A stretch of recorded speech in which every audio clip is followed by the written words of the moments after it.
We're in Teams, and this is where you can administer your teams. It's divided up into 3 sections. It's basically this first column here is where you create all of your teams or work with the teams that you have access to. You can create folders here. You might be able to create a new team depending on your access. So you could give it a name, go through the settings. It's pretty straightforward. I have a team right here, and here in the middle column, I can see the coaches. I can click this plus button here to add coaches to my team. The same with the players. I can click the plus button here to add players to the team.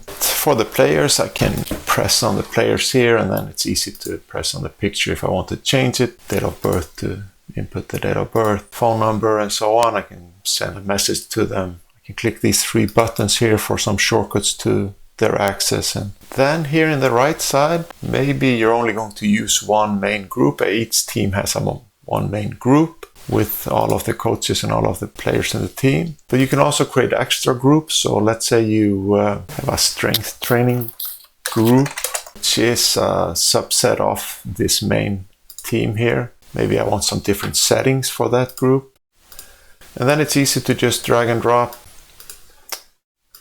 to that group. I could message this group with a handy shortcut here. You can click here to delete it or change the group settings. Yeah, that's how it works. You can have as many extra groups, and each of these extra groups can have their own sessions in the calendar, for example, as well as the main one. In the main one, you might add players to the team that are optional, that are, for example, you're adding players maybe from another team that are just participating once in a while. If you do this, mark them. You see this little eye here. You can also see it here in the main group.